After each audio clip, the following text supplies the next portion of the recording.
지금부터 바른미래당 광역단체장 후보 전략회의를 개하도록 하겠습니다. 때려? 네, 오늘 첫 번째 회의인 만큼 국회에 대한 경례를 하고 시작하도록 하겠습니다.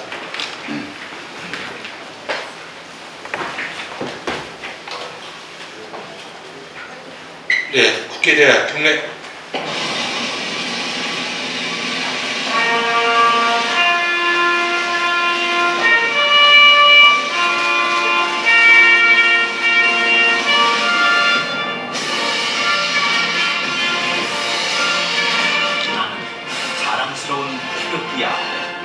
자유롭고 정의로운 대한민국의 무궁한 영광을 위해 충성을 다할 것을 굳게 다짐합니다.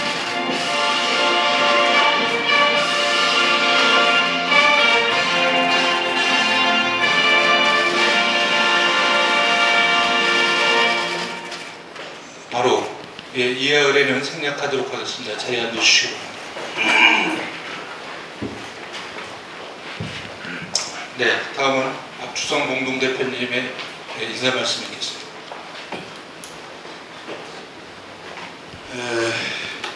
쉽지 않는 여건과 환경 속에서 바른미래당의 명운을 걸고 표심을 가르고 닦고 계시는 우리 자랑스러운 광역단체장 후보 여러분 진심으로 감사하고 또 항상 고맙게 생각하고 있습니다. 선거는 지인인사 대천명이라고 말이 있습니다. 지금 문재인 정권 들어서 여론조사 지지율은 높은 것 같습니다만 실제 민심은 여론조사 지지율과는 좀 다른 것 같습니다. 그래서 우리가 할 수 있다는 용기, 하면 된다는 신념으로 선거전에 임하게 되면 소기의 목표 달성과 목적을 성취할 수 있다고 지금 그렇게 생각합니다. 저희 바른미래당은 보수와 진보의 두꺼운 또 그리고 높은 이념의 벽을 허물고 보수나 진보의 집권이나 정치 세력이 실패를 했을 때 상호 대안의 역할을 하지 못한 현실에서 보수, 진보 실패에 대한 대안의 역할을 자임하고 또 그렇게 평가를 받으면서 중도, 개혁, 실용의 정당으로 출범한 정당입니다. 지금 여당인 더불어민주당은 판문점 선언을 통해서 한반도 비핵화를 위한 일련의 과정 속에서 흥분과 설렘 속에 많은 분들이 대한민국 안보에 대한 희망을 갖고 있고 또 흥분하고 있습니다. 그러나 그 흥분과 희망의 두터운 그림자가 뒤덮고 있는 민생의 현장에서 나오는 국민의 하소연과 아우성 그리고 쓰라림과 고통의 현장을 보지도 듣지도 못하고 있는 문재인 정권이라고 생각합니다. 이에 대한 대안 역할, 이에 대한 보완의 역할을 하지 못한 더불어민주당 국민으로부터 많은 지탄을 받고 특히나 드루킹 사건 대선에 부정선거가 있었지 않느냐 하는 의혹이 갈수록 커지는 그런 상황에서 책임을 져야 할 더불어민주당 그리고 국정농단과 권력의 남용으로 그들이 뽑았던 두 대통령이 감옥에 갇혀 있으면서도 반성과 해결은커녕 국민과 맞서면서 그들에 대한 사법 절차마저도 회피를 하고 부정을 하고 있는 자유한국당은 반드시 이번 선거를 통해서 배제와 극복의 대상으로 국민의 선택을 생각합니다. 이런 과정에서 저희 바른미래당 후보들이 전략과 지혜로 또 신념 연기로 맞서게 되면 우리 승리를 가져올 수 있을 것이라 생각하고 저희들은 손학규 선대위원장을 중심으로 모든 당력을 집중해서 여러분들이 선전과 성취할 수 있도록 최선의 노력을 다하겠다는 말씀 드리면서 다시 한번 함께해 주신 여러분께 고마운 말씀 드립니다. 감사합니다.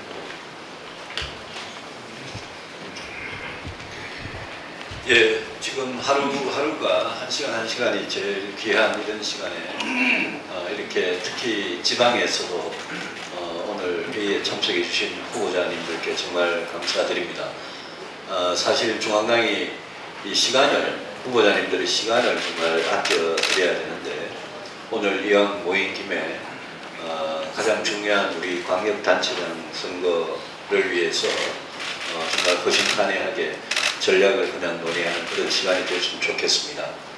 오늘 아침에 우리 전라남도 박매호 후보님을 의결함으로써 17개 광역 시도 중에 지금 11곳이 이제 우리가 후보를 냈고 아직 6곳이 남아 있습니다. 저는 선거는 늘 이거는 국민들의 마음이다 라고 생각을 합니다. 지금 우리 국민들께서 이번 지방선거에 얼마나 투표에 참여하실지 또 참여하셔서 정말 벌써부터 오늘 D-28일인데 벌써 마음에 이미 두고 계시는 후보가 있는지 이런 모든 게 알 수 없는 그런 상태입니다만 여러 번 선거를 치러본 저로서는 아직은 후보를 정하지 않은 국민들이 많이 계실 거다. 또 우리 후보자님들이 하시기에 따라서 그분들이 투표장에 올 수도 있고 안 올 수도 있다. 이렇게 생각을 합니다. 우리 후보자님들 우리 바른미래당이 지금 갖고 있는 조직이나 자금이나 이런 측면에서 힘은 부족하지만 후보자님들의 의지, 열정, 용기 또 지혜로 저는 충분히 극복할 수 있다고 생각을 하고 28일 동안 최선을 다해 주시면 저는 분명히 이 지금 자유한국당이나 더불어민주당을 지지할 수 없는 그런 많은 유권자들의 마음을 우리가 얻어서 좋은 결과를 낼 수 있다고 생각을 합니다. 여론조사가 많이 발표되고 있습니다만 우리가 지방선거, 총선, 대선 이런 큰 선거를 치를 때 한 번도 그 여론조사가 마친 적도 없고 늘 유권자의 직접 투표로 나타난 유권자의 마음은 늘 선거 때 정말 무소리만큼 현명한 그런 결과로 나타났습니다. 저는 이번 지방선거도 예외가 아닐 거라고 생각하고 우리 박주선 대표님 말씀대로 지인 인사를 다 하면 그러면 분명히 좋은 결과가 있을 거라는 점을 말씀을 드립니다. 저는 당대표로서 이 많은 이 후보자님들의 어떤 앞으로 계획에 제가 도움이 되는 방법으로 적극 동참해서 선거 운동을 도와드리고 저 역할을 하여튼 다 최선을 다하겠습니다. 절대 여론조사 숫자나 또 여러 가지 이 부족한 그런 것들 때문에 실망을 하시거나 용기를 잃지 마시고 정말 남은 기간 동안 맡으신 그 지역의 주민들을 위해서 후보자님들의 그 진심을 이렇게 열어 보여주시면 저는 분명히 좋은 결과가 있을 거라고 확신을 합니다. 오늘 이렇게 비 오는 날 귀한 시간 내주셔서 감사드리고 좋은 의견을 같이 서로 교환했으면 좋겠습니다. 고맙습니다.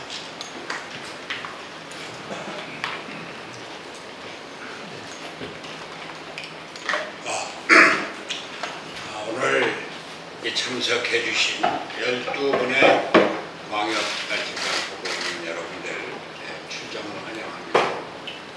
여러분들 어려운 여건 속에서 출발을 하십니다. 담대한 용기의 보상이십니다. 우리는 잘 압니다. 쉽지 않은 출발입니다. 어렵습니다. 집권 여당의 반도 안 되는 지지율을 갖고 이번에 출발을 하고 있습니다. 남북 정상회담이다, 북미 정상회담이다, 북한의 핵 폐기 계획이다, 남북 교류 협력 계획이다. 매일매일 신문 방송을 뒤덮고 가지는 뉴스 속에 있습니다. 지방선거가 실종이 되고 있습니다. 여권 후보는 문재인 대통령 뒤에 숨어서 숨기고 있습니다. 그러나 선거는 선거입니다. 민심이 그렇게 녹록지는 않습니다. 북미 대화는 잘 돼야 되고 한반도 평화가 이루어져야 합니다.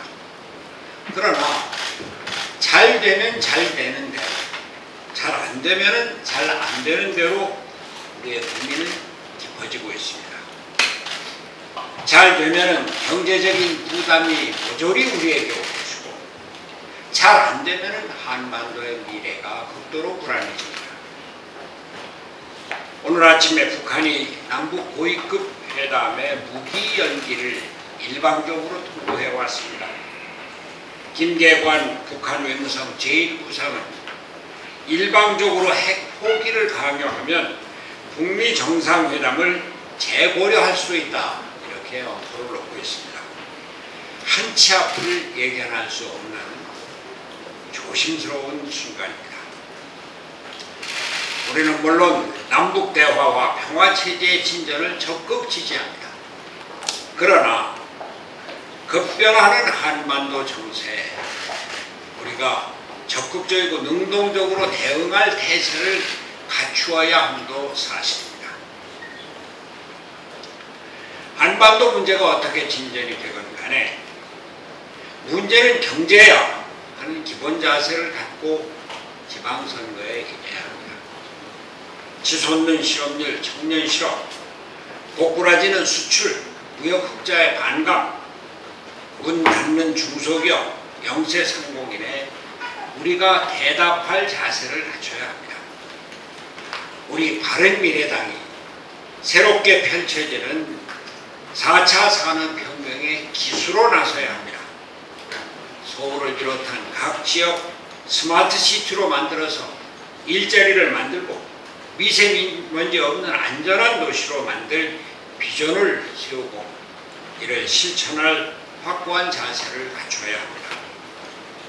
아울러 제왕적 대통령제 하에서 이루어지고 있는 권력 실세들의 권력농단, 비리를 척결하겠다고 확고한 의지를 갖춰야 할 것입니다.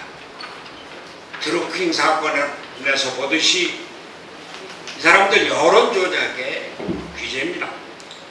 거기에 관직과 돈이 오간 정황이 하루하루 드러나고 있습니다. 권력형 비리 말도 못합니다. 우리는 이것을 파헤쳐야 합니다. 운전기사를 조폭회사의 지원을 받고도 나는 이걸 자원봉사로 알았다, 이렇게 뻔뻔하게 얘기하는 청와대 행정관 출신의 지방자치단체장 후보, 이것을 집권 여당은 아무 일 없다고 우선 공천을 하고 있습니다. 청와대 행정관이고 시장 무슨 사관학교입니까? 지방을 다녀보면은 청와대 행정관 출신 낙하산 공천이 집권 여당 공천 분위기를 완전히 흐려놓고 있습니다. 우리는 이제 집권 여당의 또 권력 실세, 비리, 권력 농단, 이것에 힘차게 맞서야 합니다. 제가 선거대책위원장으로 안철수 후보와 함께 길거리를 다녀보면서 깜짝 놀랐습니다. 아, 이게 안철수 후보 개인의 지지가 이렇게 높은가? 맞습니다. 숨겨진 민심이 길거리에 있었습니다. 정치를 바꾸고자 하는 민심, 삶의 질을 바꾸고자 하는 민심이 길거리 시민들에게 있었음을 볼 수 있었습니다. 우리는 압니다. 민심의 무서움을 압니다. 이제 D-28일입니다만 한 달은 깁니다. 충분히 깁니다. 힘을 합쳐서 함께 나갑시다. 승리의 길로 모두 함께 나갑시다. 네, 그럼 다음은 저희 광역단체장 후보 프로필을 소개하는 영상을 좀 보시고 그 다음에 광역단체장 후보들의 필승 게릴라 인사 말씀을 간단하게 듣도록 하겠습니다.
네, 우리 자랑스러운 후보님들 프로필을 보니까 갑자기 힘이 확 솟는 것 같습니다.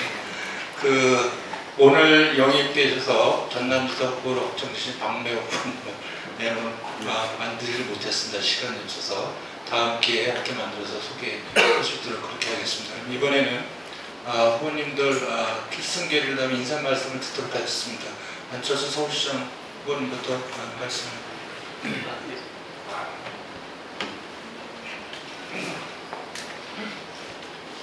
먼저 바른미래당 필승을 앞에서 이끌어주시는 박주선, 유승민 두 분 공동대표님, 손학규 선대위원장님 고맙습니다.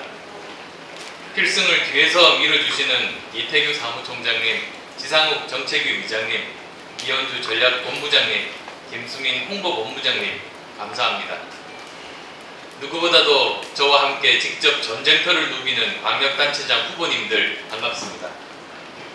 제가 예전 얘기 하나 들려드리겠습니다.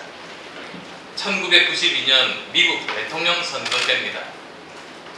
그 당시는 부시 대통령의 전성시대였습니다. 소련이 붕괴하면서 냉전이 해체됐습니다. 91년 미국이 이라크를 속전속결로 해치워 걸프전을 승리로 이끌었습니다.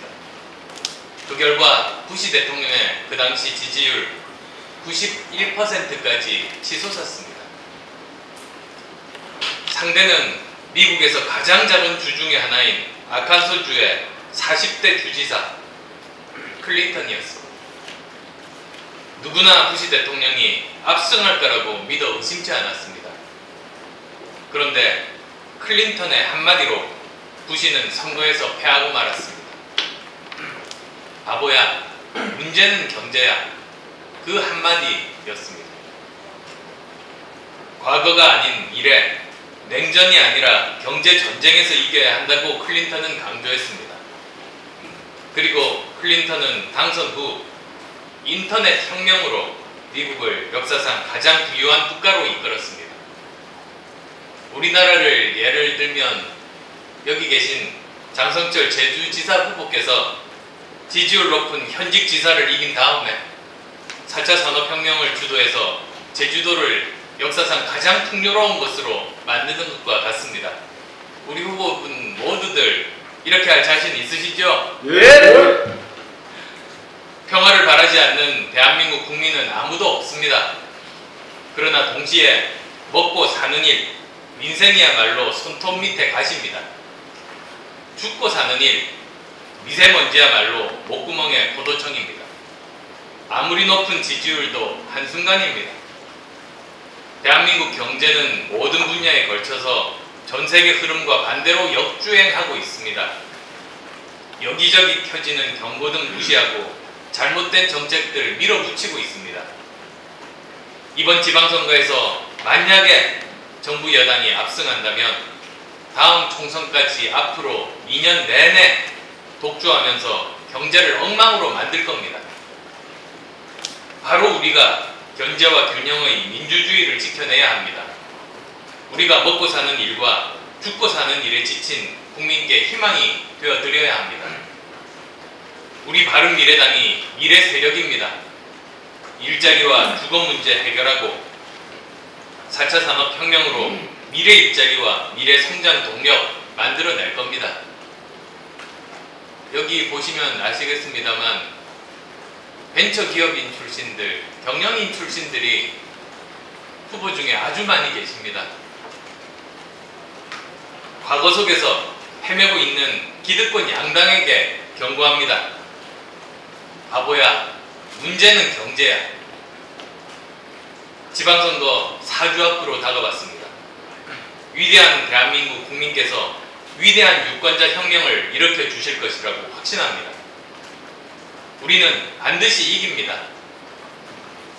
6.13 삼행시 기억하실 겁니다. 6월에 1등은 3번이다 입니다. 고맙습니다. 네, 양해해 주시면 그 마이크 때문에 한쪽으로 돌아서 마무리를 들고 그랬습니다. 저기 문병호 인천시장 후보님. 문병호 인천시장 후보입니다. 이렇게 오늘 당대표님 또 선대위원장님 또 안철수 서울시장 후보님을 비롯한 광역시장 후보님들 뵈니까 아주 마음이 든든하고 뭔가 좀 일이 될 것 같다는 생각이 듭니다. 최선을 다하겠습니다. 아까 우리 손학규 위원장님께서 청와대 행정관이 지방자치단체장 사과 놔두냐 그런 말씀하셨습니다. 이거 정말 심각한 문제라고 생각합니다. 지금 지방자치 방향은 중앙정부로부터 예속으로부터 벗어나서 지방자치를 강화하는 것이 오늘날 지방자치의 혁신이고 발전 방향입니다. 그런데 이번에 더불어민주당의 기초단체장 후보 공천을 보면은 이것은 좀 심하다라는 생각이 듭니다. 청와대 행정관 아니면은 지역의 국회의원을 따라다니던 보좌관들이 대체로 공천을 받았습니다. 아마 저는 역대 지방자치선거에서 기초단체장의 스펙이라고 할까요? 어떤 그 무거움이 이렇게 가벼웠던 적이 없었던 것 같습니다. 이것은 대단히 한국 지방자치를 위협하는 그러한 수준이 될 것으로 생각이 됩니다. 이 부분에 대해서 우리 국민들께서 현명한 선택을 할 것으로 믿습니다. 다른 지역도 마찬가지겠지만은 인천 지역에서는 저는 변화와 민생을 키워드로 할 생각입니다. 이번 남북 화해, 남북 경제 협력 관계가 진척이 되면은 가장 후회를 볼 지역이 인천입니다. 인천이 바로 남북 대결의 가장 최일선에 있는 서해안을 끼고 있습니다. 이런 남북 경제 협력 시대에 인천이 도약해야 할 중요한 시점에서 시장이 변화와 창의적인 마인드를 가진 사람이 되어야 한다고 생각합니다. 우리 인천시장 후보님들은 이 두 분께서는 공직에 오래 계셨던 분들입니다.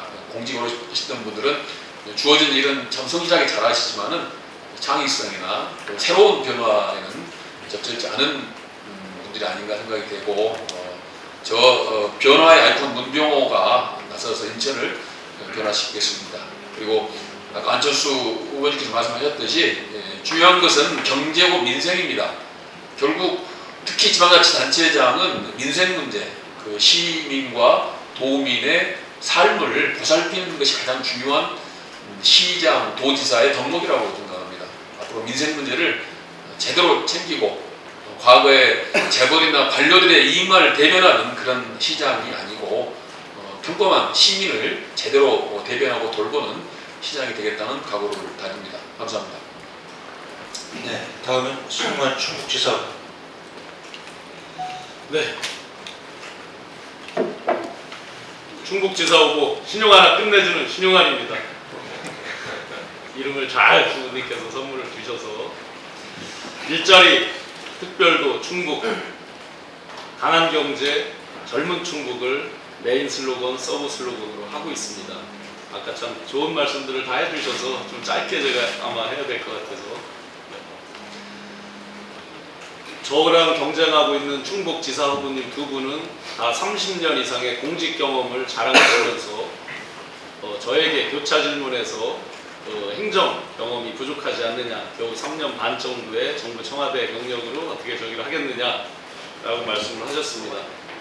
제가 딱 한 말씀 드렸습니다. 반치의 추억. 95년부터 민선을 하기 시작했는데 그럴 것 같으면 정부 행정관료분들이 임명을 하시지 왜 선거를 하십니까? 라고 말씀을 드렸습니다. CEO 출신으로서 만 17년 동안 야전에서 그래도 대기업부터 대기업 회장실 사장부터 제 책임하에서 경영, 소통의 책임하에 이제까지 일선에서 장수로 지휘관으로 뛰어왔습니다. 충분히 미래 충북, 대한민국, 저희 세대가 바꾸어 나갈 수 있다고 확신을 하고 가고 있습니다. 젊은 충북, 두 분 저랑 경쟁하는 현직 지사님께서 제 고등학교 21년 선배십니다. 많은 변화들이 나타났습니다. 이미 현장에서 변화와 혁신에 대한 열망은 현장에서 확연하게 드러나 있습니다. 충북, 약 2주 전부터 발표되어 있는 이미 공개된 여론조사입니다. 저희 바른미래당이 자유한국당을 역전을 해 있습니다. 그 추세는 계속해서 저희가 조금만 더 단합하고 합심한다면 격차를 벌릴 수 있는 상황으로 이미 공개되어 있는 여론조사입니다. 새로운 기적들, 새로운 변화, 혁신, 저희의 올곧은 자세와 미래, 지향적인 자세 속에서 충분히 이 민주당 지금 정부를 넘어서서 바꿔나갈 수 있다고 확신을 합니다. 그 변화, 혁신, 소리 없는 혁명은 이미 인터넷상에서 시작이 되어 있습니다. 저희 충북지사 같은 경우 네이버 트렌드에서 이미 현직 지사님 그리고 자유한국당 후보 대비 4배에서 적게는 2배, 현직 지사님보다 제가 1.5배 정도 검색량을 보이고 있습니다. 충북도지사라고 검색어를 쳤을 때 어느 후보는 아예 없습니다. 이런 것들이 의미하는 바가 분명히 민심 속에 다 반영되어 있다고 생각을 합니다. 기적, 결코 기적이 아니라고 생각합니다. 저희가 준비하는 만큼 미래가 열리고 개척돼 나간다라고 확신합니다. 바른미래당 화이팅입니다. 감사합니다.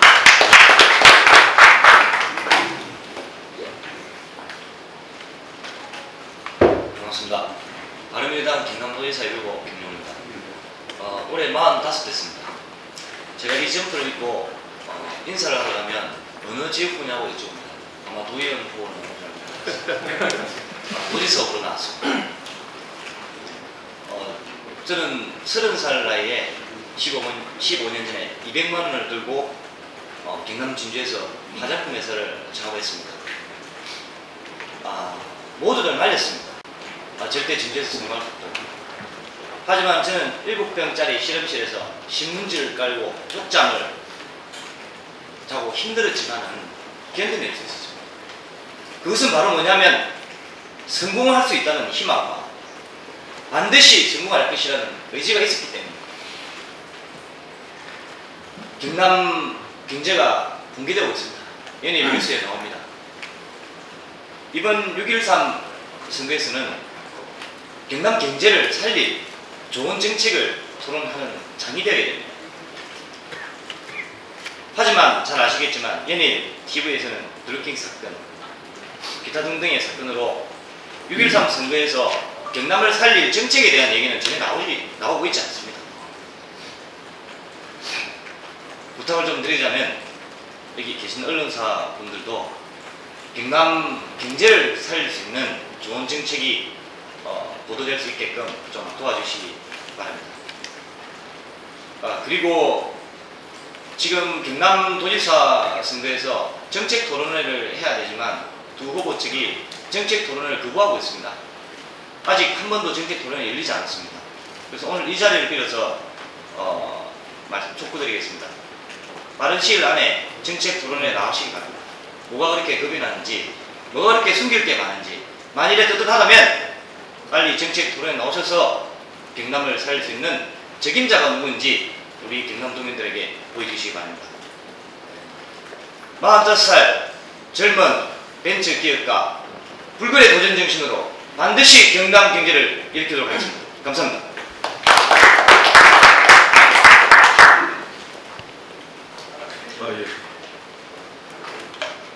예. 저는 제 이름이 박매호입니다. 에피소드 하나 말씀드리면 제 이름 중에 동명이인이 없습니다. 찾아보십시오. 저희 아버지께서 시골에서 벌살 한 가마니를 주고 이 송광사보다 더 오래된 천년고찰 대원사에서 제 생년월일로 이름을 지었습니다. 상당히 이름이 어렵습니다. 그래서 어렸을 때는 매호가 잘 안 되니까 매아야 해서 친구들한테 놀림도 많이 받고, 그래서 저를 좀 이렇게 알려보겠다 싶어서 삼행시도 잘 안 되더라고요. 그래서 아무튼 머리를 써서 제 삼행시로 제 인사말을 시작하도록 하겠습니다. 제 이름의 박자는 박력 있고 매력 있는 호감 가는 전라도의 진짜 사나이다. 동의하시면 박수 한번 쳐주십니다. 저는 현실 정치에서 참여한 적이 없기 때문에 부치도 없고 그렇습니다. 그래서 좀 우리 전라도가 너무 늙어 있고 너무 이렇게 관행적인 그런 부분이 많이 있습니다. 그래서 새로운 전남이 필요하다. 새로운 전남이 필요하다. 저도 시골 사는데요. 우리 어머니가 88세인데 저를 가면 죽여도 못 봅니다. 정말 이 새로운 전남에 새로운 사람, 새 인물이 필요하다. 고시 합격하셔가지고 편안하게 국가에서 녹을 드시고 물론 그런 부분도 훌륭한 부분이 있지만 저는 삶을 생산적으로 살아왔기 때문에 앞으로 미래를 좀 미래지향적이고 생산적인 전남을 좀 건설해야 되겠다. 그래서 부족하지만 제가 뜻을 가졌고요. 두 번째로는 지방 정권의 교체가 되야 된다. 썩은 물은 반드시 보이게 되어 있습니다. 아시다시피 지방 정권은 전남에 지금 민주당은 평생이 여당 아니었습니까? 그래서 좀 긴장감을 불어넣기 위해서 지방 정권이 교체돼야 새로운 전남이 싹을 틔울 것이다 라는 말씀드리면서 저도 우리 경남의 김유건 후보자 말씀처럼 저도 1인 창업해가지고 과거 한 10여 년 전만 해도 친환경 농업, 친환경 농산물 하면 아는 사람이 별로 없었습니다. 그때 이 친환경 벤처기업, 농산업 벤처기업을 창업했을 때 우리 어머니도 한 3박 4일 우셨습니다. 제가 8남매 중에 7째인데요. 사아버지 말. 그럼에도 불구하고 제가 이 자리에 오기까지는 정말 하루를 한 달처럼 이렇게 살아온 부분이 있습니다. 그래서 일자리 창출에 있어서 저는 만약에 도지사가 된다 하면 현재의 일자리 창출은 거의 후보입니다. 창업을 넘어 우리가 정부 정책에서 많이 자금을 투자하고 있는데 창업보다는 이 영세상인, 영세기업, 중소기업을 중견기업화하고 특히 전라도 같은 경우는 중소기업이 많기 때문에 중소기업을 중견기업화함으로 인해서 스스로 양질의 일자리를 창출할 수 있음에도 불구하고 우리 청년들을 너무 위험과 리스크가 큰 그냥 창업 쪽에 매몰되어 있는 그런 부분이 있습니다. 그래서 저는 현장에서 가지고 있는 경영의 노하우를 그런 부분에서 제대로 한번 실현해 보겠다라는 말씀을 드리고 이만 가름하겠습니다. 감사합니다. 네, 다음은 김영환 경기도지사 후보님까지. 제주도 못할.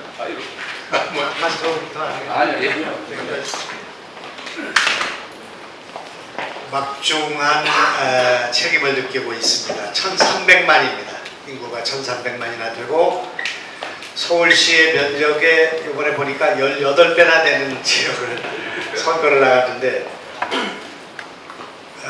정말 제가 역부족이고 참 걱정이 많이 되는 그런 선거라고 생각합니다. 백척간두에 있다고 생각합니다. 지금 우리 당은 저희 당락이 문제가 아니라 바른미래당이 국민의당 창당 이후에 제3당 정치혁명의 백척간두에 있다고 생각합니다. 선거 끝나고 난 뒤가 정말 걱정이 되는 그런 상황이라고 생각합니다. 시가 제게로 왔습니다. 어제 아침에 지금 경기도에서 이재명 막말 사건 형수와 남경필의 아들이 각축을 하고 있습니다. 그런 상황에서 제 시인의 머릿속에 제 슬로건 하나가 떠올랐는데 반듯한 후보입니다. 반듯한 후보. 저는 20년 동안 정치를 하고 40년 동안 민주화운동과 사회운동을 해왔는데 어제 그저께 경찰서에서 띈 범죄경력조사서에 없음입니다.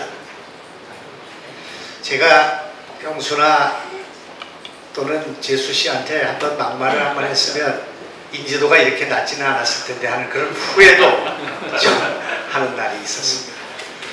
1597년도에 이순신, 명랑회전에 나가는 이순신은 우리 12척의 배였지만 일본 함대는 150척의 배였습니다.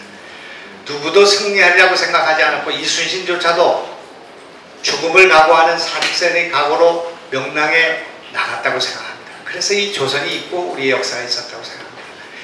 1954년 제국주의가 전 세계에서 한 번도 패퇴한 적이 없는 그런 상황 속에서 디엔비엔프라는 하노이 근방의 라오스 300m 지점에 세계 최강의 한 번도 접은 적이 없는 프랑스와 총 한 자루, 대포 한 자루, 항공기 하나를 만들지 못하는 월남 베트남 군인이 정규군이 격돌을 했습니다. 그때 1954년 154cm짜리 하노이 대학 역사학과 출신의 보구엔 지아비 입구는 베트남 정규군을 향해서 프랑스 포병이 말했습니다. 20세기 전쟁에서 땅굴을 파고 60cm짜리 톡을 해서 전쟁을 치르는 두더지가 있다. 그렇게 말했을 때 보구엔 지아비 했다는 말이 지금 역사에 남아 있습니다. 프랑스군은 프랑스식으로 싸우면 되고 베트남은 베트남식으로 싸우면 된다. 이런 말을 남겼습니다. 저는 그의 말처럼 우리는 우리 식대로 싸우면 된다고 생각합니다. 그는 말했습니다. 너희가 원하는 장소에서 싸우자. 너희가 원하는 장소에서 시간에서 싸우자. 너희가 원하는 방식대로 싸우지 않는다. 그렇게 말했습니다. 그래서 그 전투에 이김으로써 프랑스로부터 베트남은 해방되었습니다. 저는 이번에 지금 현재 오늘까지도 공보물을 만들 수 있을지 570만 부의 수억이 들어가는 공보물을 만들 수 있을지가 불안정한 상황 속에 있습니다만 저희는 저희 식대로 싸워야 되겠다는 생각을 하고 있습니다. 절대로 네거티브, 흑색선전, 인신공격, 남의 약점을 휘집어 파는 정치가 아니라 내가 하고 싶은 얘기, 이 나라가 이대로 가면 문재인 정부는 국민을 여지없이 분열시키고 민생을 파탄시킬 것이 분명하기 때문에 불행한 대통령이 될 수 있다는 것, 따라서 이 정부의 기조를 바꾸고 정책을 바꿔야 된다는 것을 시민들에게 호소하고, 이번에 이재명을 집어서 압수를 시키는 것은 문재인 정부의 독선과 독주를 강화시키는 것이다. 이것을 선택해서 선전하겠습니다. 꼭 우리 바른미래당이 나라의 정치의 희망을 만들게 되기를 바라고, 그 선봉에 제가 서게 되기를 간절히 바랍니다. 열심히 하겠습니다.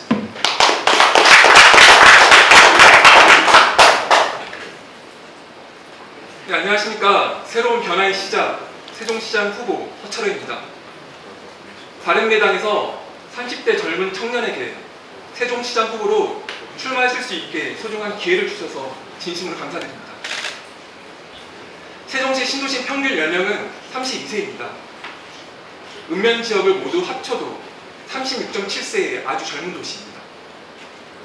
저는 38세의 세종시장 후보입니다. 저는 그 누구보다도 세종시민의 삶을 이해하고 공감하는 후보입니다. 세종시는 대한민국에서 가장 젊은 도시에 맞게 새로운 선거 전략이 필요합니다. 그 시대적 선거운동은 종말을 구할 때입니다. 저는 이번에 소음과 미세먼지 없는 선거운동을 하겠습니다. 소음과 미세먼지의 주범인 로고송, 선거율동, 유세차 모두 없애겠습니다. 기호 3번인 만큼 법정 선거 비용의 33.3%만 쓰도록 하겠습니다. 저는 스마트폰과 운동화 한 켤레면 충분합니다. 21세기 대한민국 선거운동의 획기적인 변화, 스마트 선거 혁명이 이제 필요할 때입니다. 이제는 SNS와 미디어의 선거가 되어야 합니다.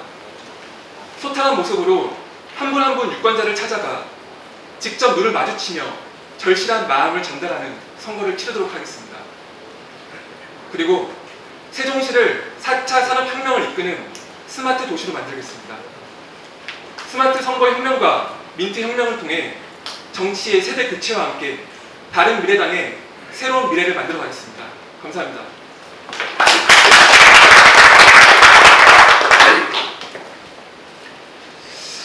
어제 저 대표님, 손학규 위원장님 고맙습니다. 그리고 한철수 의원님을 비롯해서 또 뒤늦게 합류해 주신 경기지사 민전시장님 덕분에 힘을 굉장히 많이 받았습니다. 고맙다는 말씀을 드립니다. 줄기차게 현장을 다니면서 공약 하나만 이야기합니다. 신혼주택자금 1억 원 무이자 지원, 계속 그 이야기만 합니다. 다른 공약은 부수적으로 설명을 하는데 정말요? 가능해요? 가능합니다. 경상북도 1년에 결혼하는 사람이 13,500쌍, 1년에 정책금리 2% 하면 이자가 270억, 경상북도 1년 예산 8조 5천억, 행사비, 보조비 하면 4,500억 충분히 가능합니다. 이 하나만 이야기합니다. 내가 왜 이런 말씀을 드리느냐 하면은 젊은이들이 정말요, 부모들이 가능해요? 대표 공약 하나 가지고 승부하자. 그리고 가능하면은 SOC 공약 이야기하지를 않습니다. 두 번째 제가 말씀드리고 싶은 것은 다른 지역하고 달리 경북은 DK 여당은 한국당입니다. 한국당과 싸움에서 하는 이야기가 수구에서 개혁으로, 독점에서 경쟁으로, 나는 미래당 번호를 막 구호적으로 이야기합니다. 설명 안 해요. 그러면서 가끔은 어르신들이 있는데 조금은 이래 하면서 어르신 자식 미래 생각하시고 어르신 노후 생각하신다면은 제발 경쟁 체제로 좀 만들어 주이소. 독점 체제 와가 죄송합니다. 이 여기 언론인들 계시는데 하투판에 꽂자 되시면은 아무도 관심이 없습니다. 민주당은 포기해서 관심이 없고 한국당은 반기해도 누구나 되니까 관심이 없고 그래서 경쟁 체제로 꼭 만들어 주이소. 그래야 자식의 미래가 있고 우리의 노후가 있습니다. 거창하게 뭐 애국이다 민주주의다 이런 이야기보다는 그렇게 접근하니까 좀 반응이 조금 바뀝니다. 목표를 상향 조정을 했습니다. 1% 가능성에서 100% 가능성으로 어제 저희 전략회의를 하면서 목표를 어제 바꿔왔습니다. 1%에서 100% 가능합니다. 그리고 늦은 시간에 저희 가족회의를 했는데 이랬어요. 기호사 한번 오케이. 내인데 했던 이야기 뭔지 압니까? 초등학교 2학년 그거 불상에 이거 나오잖아요. 불상이 나올 겁니다. 내일 모레 초파일인데 종교가 다르지만은 저도 생각지도 못했는데 초등학교 2학년이 그 불상에 이거 나와요. 바로 따라 그 불상을 사진을 찍으라고 했습니다. 초파일 전에 휴대폰 문자로 이름 박아서 대대적으로 홍보할 겁니다. 참고로 저희들은 휴대폰 문자 비싸지만 철저하게 이름을 이어서 보내고 이름을 엮지 않은 문자는 좀 더 스팸 처리하기 때문에 철저하게 뭐 신용환님 전부 다 문자를 이어서 보냅니다. 아마 가능성 1%에서 어제 저녁에 100%로 전환을 했기 때문에 우리 바른미래당 이번에 6.13 선거도 그렇게 가지 않겠나 이렇게 생각을 합니다. 좀 더 힘이 됐으면 좋겠습니다. 반갑습니다.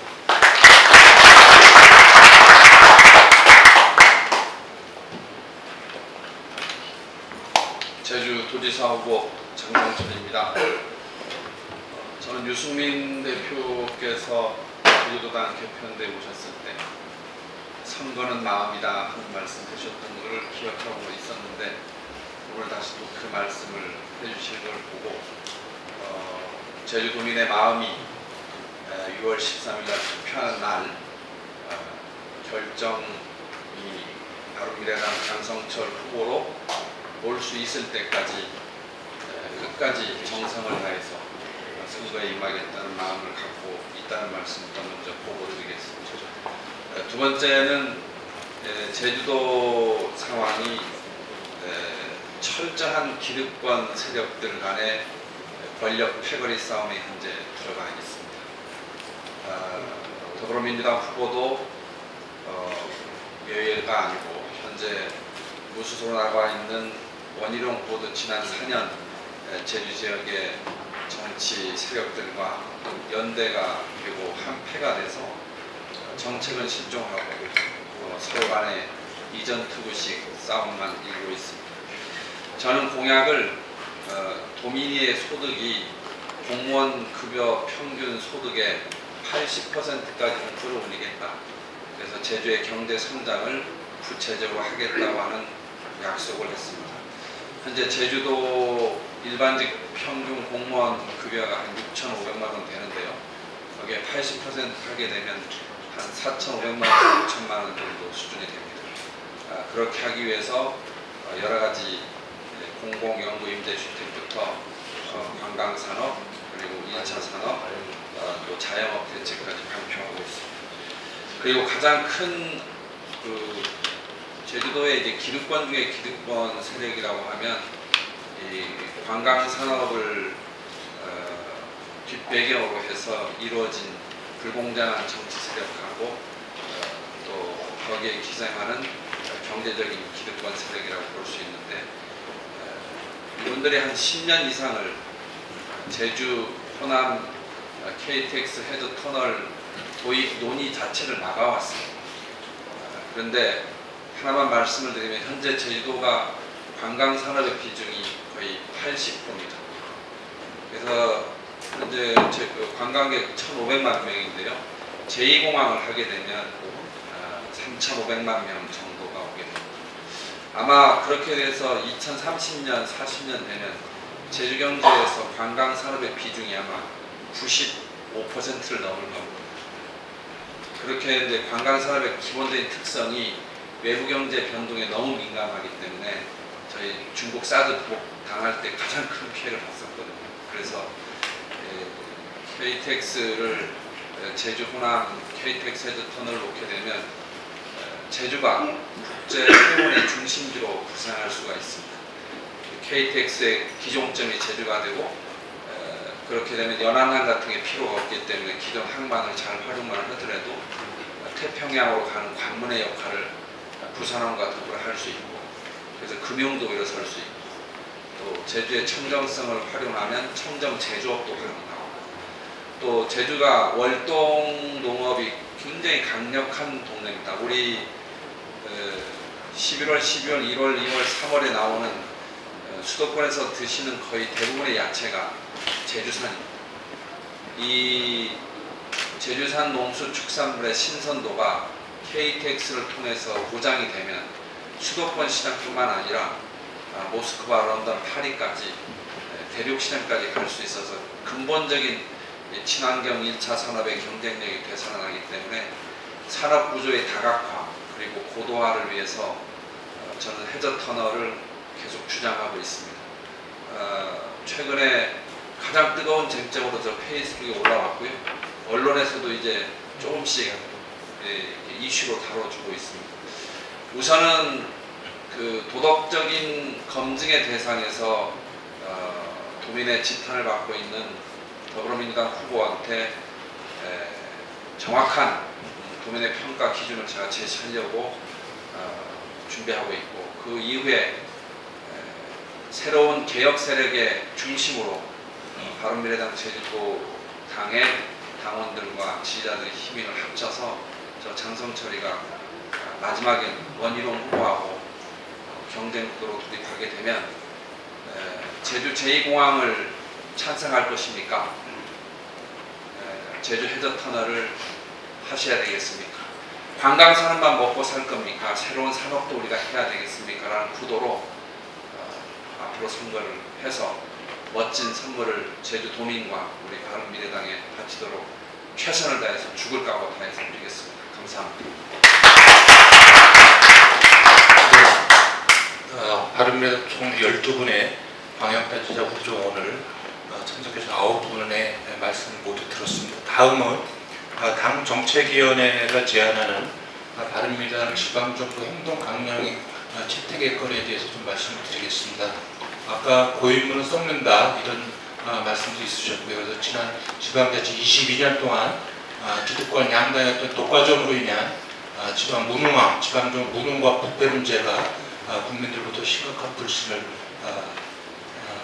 받고 있습니다. 그래서 보다 강화된 공무원의 어떤 그 윤리 강령이 필요한 생각이 듭니다. 그래서 당 정책위원회는 반부패 청년국가로 정평이 나는 싱가포르의 윤리 강령을 그대로 벤치마킹해서 바른미래당이 지방정부를 수립할 경우에 그대로 채택해서 시행할 것을 이렇게 제안하고 있습니다. 그 부분에서 먼저 우리 후철의 후보님께서 한번 낭독을 해주시고 후보님께서 좀 채택해 주시면 고맙겠습니다. 바른미래당 지방정부 행동강령 7가지 해야 될 일. 하나, 어떠한 부패의 제한도 보고할 것. 둘, 공식적 거래 관계가 있는 일반 국민들과의 관계를 특혜의 혐의를 피하기 위하여 공식적인 관계로 한정할 것. 셋, 자신이나 자신의 가족 때문에 어느 기업의 사업과 이해관계가 있다는 사실을 공표할 것. 관련된 프로젝트의 감독직을 사퇴할 것. 넷, 공식적 관계에서 호의나 편견 없이 모든 사람을 평등하고 공평하게 대우할 것. 다섯, 부패방지법 규정, 공직자 행동을 감독하는 부서의 정책이나 명령을 숙지할 것. 여섯, 자신이 수행하고자 하는 어떠한 직무에 적절성에 의문이 있는 경우 상급자와 상의할 것. 일곱, 자신이 소속한 부서의 가장 이익이 무엇인지를 명심하고 항상 충성할 것. 24가지 해서는 안 되는 일. 하나, 직무상 해야 할 일을 해주었다는 이유로 국민 누구로부터 어떠한 보상을 수령하지 말 것. 둘, 직무상 해야 할 일을 하지 않은 대가로 어느 누구로부터 보상을 수령하지 말 것. 셋, 직무 수행 과정에서 특정인에게 호의를 보이거나 보이지 않았다는 이유로 어느 누구로부터 보상을 수령하지 말 것. 넷, 직무 수행 과정에서 특정인에게 불이익을 주었다거나 주지 않았다는 이유로 어느 누구로부터 보상을 수령하지 말 것. 다섯, 공식적 문서에 의도적으로 허위 또는 부정확한 진술이나 사항을 입력하지 말 것. 여섯, 동료들에 의해 특혜의 혐의를 피하기 위하여 공식적 거래 관계가 있는 경우 어느 누구로부터 식사나 향응의 초대를 수락하지 말 것. 일곱, 공식적 거래 관계가 있는 어느 누구로부터 어떠한 이유나 어떠한 경우 또는 어떠한 행사에서라도 선물이나 증정품을 받지 말 것. 여덟, 당신이 주관하는 행사에 참여하도록 하기 위하여 공식적 거래 관계에 있는 어느 누구를 초대하지 말 것. 아홉, 소속 기관장의 허가 없이 어떠한 형태의 유급 파트타임 업무나 영리적 사업에 종사하지 말 것. 열, 공식적 업무와 관련하여 특정인에게 제공한 전문적 서비스를 어떠한 형태의 수수료를 수령하지 말 것. 11. 자신이 감독하고 있는 프로젝트에 업무 시간을 초과해서 일을 하였다는 이유로 어떠한 계약자로부터 보상이나 보수를 수령하지 말 것. 12. 공식적 거래 관계에 있는 어느 누구의 사업에도 투자하지 말 것. 13. 공식적 거래 관계에 있는 어느 누구로부터 하도급 계약이나 사업에 대한 지분의 참여 및 제공을 수령하지 말 것. 14. 특정인이 물품이나 서비스를 제공하였다는 이유로 계약자로부터 수수료나 뇌물을 수령하지 말 것. 15. 공식적 거래 관계에 있는 자로부터 어떠한 형태의 무상 서비스 제공을 수령하지 말 것. 16. 공식적 거래 관계가 있는 자들과 신분 관계를 맺거나 호의를 베풀지 말 것. 17. 해외에서 구매하는 물품에 대한 검사를 이유로 또는 훈련이라는 명목으로 계약자로부터 해외여행을 제공받지 말 것. 18. 반드시 필요한 경우가 아닌 한 계약자의 사무실이나 공공장소에서 계약자와 공식적인 회의나 협상을 하지 말 것. 19. 공식적 거래 관계에 있는 계약자의 사무실이나 집을 방문하지 말 것. 20. 공식적 거래 관계가 있는 계약자로부터 신용의 형태나 담보 제공의 형태로 대부를 제공받지 말 것. 21. 계약자들이 수행하고 있는 프로젝트를 감독하는 동안에는 어떠한 형태의 고용 제공을 수령하지 말 것. 22. 계약자로 하여금 당신의 청구서나 할부금을 지급하도록 하지 말 것. 23. 직무를 면하기 위하여 개인적 이해관계가 개입되도록 하지 말 것. 24. 대가를 수령하든 하지 않든 계약의 허점을 이용하도록 계약자에게 조언하는 방법과 같은 방식으로 정부에 해가 되는 어떠한 일을 하지 말 것. 바른미래당 정책위원회. 네, 후보님과 정책위원회가 제안한 이 부분, 이걸 싱가포르의 공무원 행동강령을 거의 그대로 저희가 준비한 건데 보다 강화된 윤리강령이 필요하다 이런 측면에서 바른미래당이 선도적으로 강화된 행동강령을 좀 채택하고 당선됐을 경우에 바른미래당 지방정부의 행동강령을 공동으로 이렇게 채택하시면 어떨까 이렇게 말씀 좀 드리겠습니다. 좋습니다. 예, 그러시면 후보님도 저기 서명을 해주시고요. 서명 후에 공동으로 포토타임 갖고 공개는 마치도록 그렇게 하겠습니다.